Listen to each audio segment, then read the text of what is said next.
Good morning, students. Dear students, today we are going to continue our lesson 1, structural change. Yesterday we read about how British changes many rules in India in colonial period. Now we are going to read about structural changes. In all areas where has been a change in our food, clothing, language, architecture can be studied through industrialization and urbanization. Industrialization और urbanization बेटा ज़्यादा से ज़्यादा इंडस्ट्रियों का हमारे देश में स्थापित हो जाना, और अर्बनाइजेशन जब इंडस्ट्रियलाइजेशन हो जाता है, this is a natural process कि लोग शहर में जॉब करने के लिए जाते हैं फैक्ट्रीज़ में और वो वहीं शहरों में ही रहने लग जाते हैं, जिसको अर्बनाइजेशन कहते हैं। अर्बनाइजेशन और इंडस्ट्रियलाइजेशन की वजह से हमारी जो सोसाइटी है उसमें फूड, क्लोथिंग, लैंग्वेज, आर्किटेक्चर सब चीज़ों में बहुत सारे चेंजेस आए। Industrialization and urbanization during colonial period. Two famous cities during pre-colonial rule were Surat जो गुजरात में है, मुसोलीपट्टनम जो आंध्र प्रदेश में है। ये दो जो सिटीज़ हैं कॉलोनियल पीरियड से पहले ये व्यापार का मेन केंद्र थी, मेन सेंटर थी। Slowly they became centres of export and import. धीरे धीरे यह एक्सपोर्ट और इम्पोर्ट का भी मेन सोर्स बन गई। अब देखिए, दे वर centrally located, easy to approach, docking the ships and carrying out activities. अब ये दोनों सिटीज़ मेन क्यों थी? क्योंकि ये बिल्कुल सेंटर में थी। यहाँ से जो थिंग्स थी वो शिप्स में कैरी करनी इजी हो जाती थी। The Surat and Musolipatnam lost their importance and industries were not set up in these places and were set up in Calcutta, Madras and Mumbai. लेकिन कॉलोनियल पीरियड में जो सूरत और मुसोलीपट्टनम थे इनकी इम्पोर्टेंस कम होगी क्योंकि सी पोर्ट के पास नहीं थी और शिप्स की ज़रूरत थी। सेंटर में तो ज़रूर थी, लेकिन उस टाइम सोचा गया क्योंकि शिप्स के पास कैलकटा, मद्रास, बॉम्बे ये थे, समुद्र के किनारे थे, तो इस वजह से यहाँ से व्यापार किया जाने लगा। तो इसको क्या कहते हैं? Deindustrialization. जब इंडस्ट्रियल एरिया को ख़त्म करके किसी और स्टेट को, किसी और प्लेस को इंडस्ट्री का मेन सोर्स बना दिया जाए, that is called industrialization. Features of colonial rule. Capitalism is a system of the economy which is private ownership of property for the sole aim of profit. जो colonial period था उसमें जो British लोग थे उनका मेन एम था capitalism करना, पूंजीवाद को बढ़ावा देना, जिससे कि उनको ज़्यादा से ज़्यादा प्रॉफिट हो सके। फीचर्स ऑफ कैपिटलिज्म, पूंजीवाद के फीचर्स कौन से हैं? डायनेमिक एवर चेंजेस, हमेशा चेंज होता रहता है, यानी कि जहाँ पर भी ओनर को लगता है कि यहाँ से मुझे बेनिफिट ज़्यादा होगा वैसे ही वो अपने सिस्टम को चेंज कर देता है, क्योंकि जो ओनर होता है वो अपनी इनकम को इस पर लगाता है। Global in nature present whereas there are industries, जहाँ पर भी इंडस्ट्री होती है वहाँ नेचुरली ये फैल जाता है।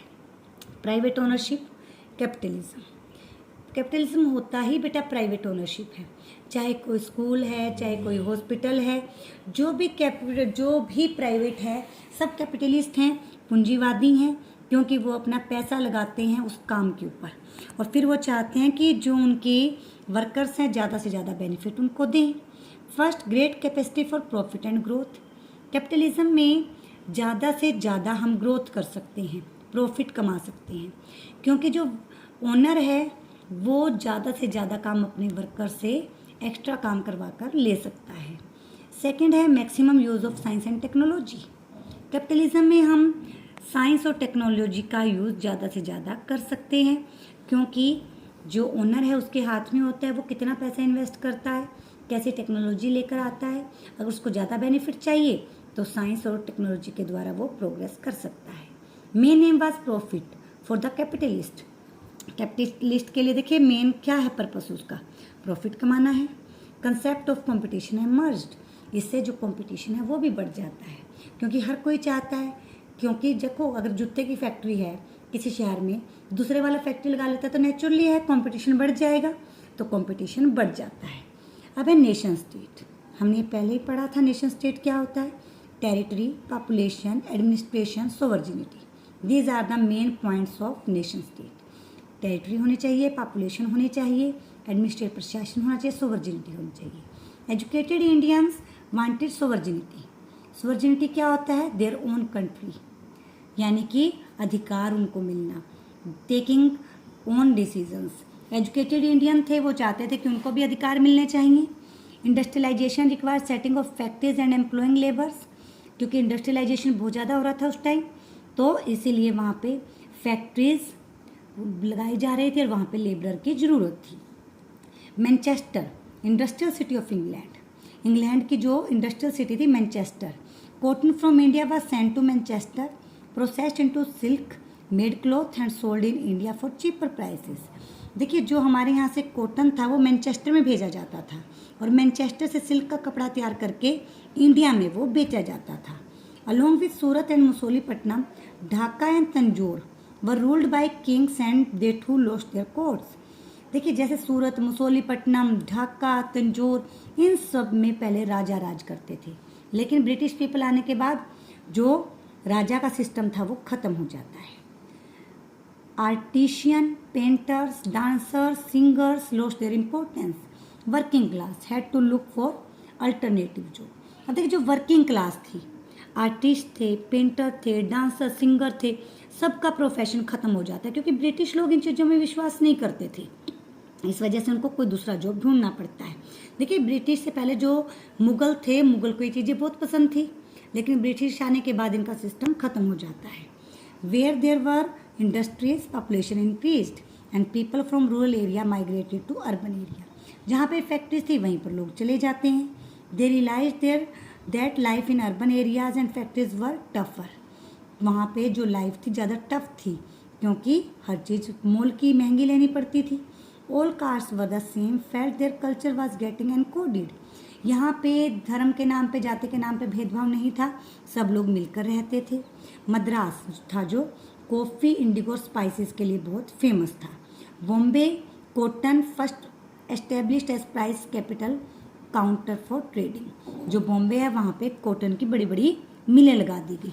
कलकत्ता में जूट, ऐसे मद्रास फेमस था कॉफ़ी, इंडिगो, स्पाइसेस के लिए, बॉम्बे कॉटन के लिए, कलकत्ता जूट के लिए। देखिए, जो कलकत्ता है, in English merchant name Job Charnock 1690 में आया था यहाँ पर वेस्ट बंगाल में।